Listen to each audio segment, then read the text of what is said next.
Hello મિત્રો, જય શ્રી કૃષ્ણ. આપ સૌનું સ્વાગત કરું છું મારા ચેનલની અંદર.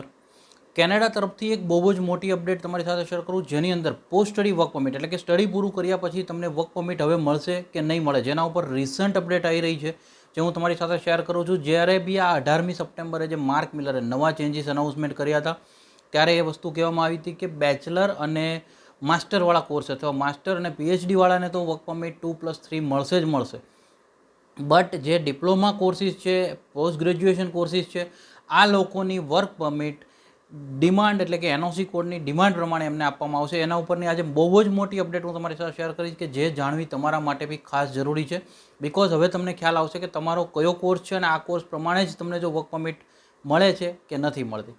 વિડીયોમાં આગળ વધતા પહેલાં ચેનલ પર જો નવા છો તો સબસ્ક્રાઈબ કરી દેજો અને નોટિફિકેશન ઓન રાખજો, જેથી કરીને આવી જ અપડેટ તમારી સાથે કન્ટિન્યુઅસલી મળતી રહે.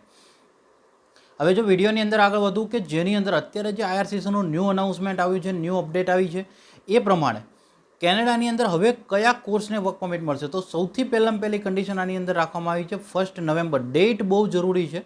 1 નવેમ્બર પહેલાંની વાતો, એટલે કે જે લોકો 1 નવેમ્બર 2024 પહેલાં કેનેડામાં જ છે એ લોકોને કોઈ હેડેક નથી લેવાનું. એટલે એ લોકો માટે ખૂબ જ ગુડ ન્યૂઝ કે તમને તમારા કોર્સ પ્રમાણે જે વર્ક પરમિટની વાત થઈ હતી એ વર્ક પરમિટ તમને ઇસ્યુ કરવામાં આવી શકશે.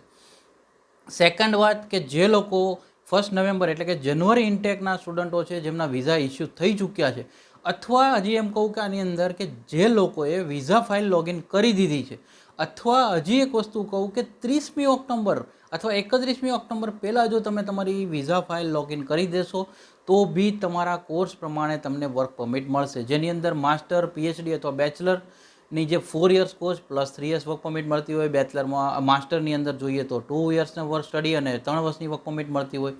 પીએચડીવાળાની વર્ક પરમિટની વાત કરીએ, અથવા ડિપ્લોમાવાળા જે હેડેકમાં આવી ગયા હતા એ ડિપ્લોમાવાળા બી જો હવે 2 યર્સ ડિપ્લોમા લેશે અને જો 1 નવેમ્બર પહેલાં વિઝા ફાઇલ લોગિન થઈ ગઈ હશે, એ લોકોને આ વસ્તુ લાગુ નહીં પડે, બિકોઝ એ લોકોને પ્રોપર વર્ક પરમિટ મળશે.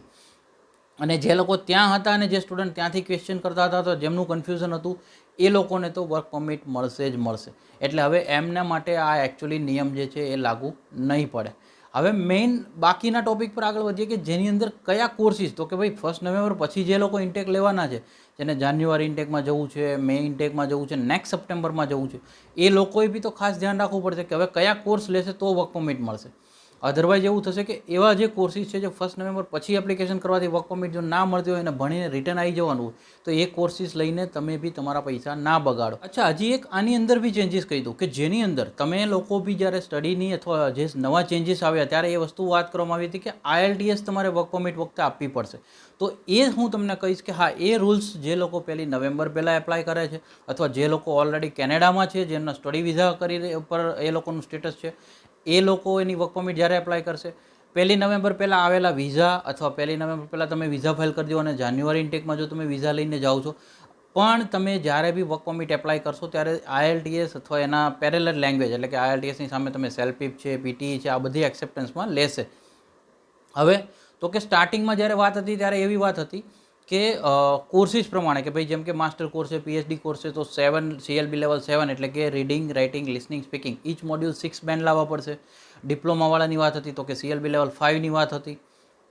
આના ઉપર બી એક ક્લિયરિટી આવી ગઈ છે કે જેની અંદર હું તમારી સાથે વાત કરું કે હવે એ તમારે કઈ રીતે છે કે માનો કે 1 નવેમ્બર પછી અથવા 1 નવેમ્બર પહેલાં જે બી હોય બધા સ્ટુડન્ટને એક વસ્તુ લાગુ પડશે કે જ્યારે તમે વર્ક પરમિટ એપ્લાય કરશો ત્યારે તમારે IELTS અથવા એની સિમિલર લેંગ્વેજ તમારે આપવાની રહેશે. અને એની અંદર જો તમારું એજ્યુકેશન યુનિવર્સિટીનું છે, પછી કદાચ તમારો કોર્સ બેચલર છે, તમારો કોર્સ માસ્ટર છે, પીએચડી છે, કોઈ બી કોર્સ હશે, બટ યુનિવર્સિટીનું લેવલવાળાનું એજ્યુકેશન જે હશે, જેની અંદર કદાચ તમે સર્ટિફાઈડ કોર્સ જે થતા હોય છે એ કોર્સિસ બી હશે, તો બી તમારે IELTSનું લેવલ CLB લેવલ 7 એટલે કે રીડિંગ, રાઇટિંગ, લિસનિંગ, સ્પીકિંગ આ બધામાં 6 બેન્ડ તમારે કમ્પલસરી લેવાના રહેશે.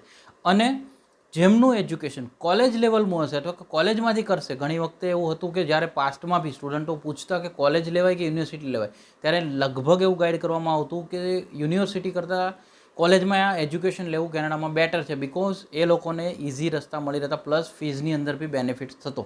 તો એ જ પ્રમાણે હવે જો તમારું જે લોકોનું લેવલ કોલેજમાંથી સ્ટડી પૂરું કરેલું હશે, પછી એ બેચલર કોર્સ છે, માસ્ટર કોર્સ છે, પીએચડી છે, યા તો પછી સર્ટિફાઈડ કોઈ ડિપ્લોમા કોર્સિસ છે, પીજી ડિપ્લોમાસ છે, એ લોકોએ CLB લેવલ 5ની વાત કરવામાં આવી છે, તો CLB લેવલ એમને ઓછું આપવાની વાત છે, જેની અંદર બી IELTS, PT, અધર લેંગ્વેજ, આ બધી લેંગ્વેજને કન્સિડર કરવામાં આવશે.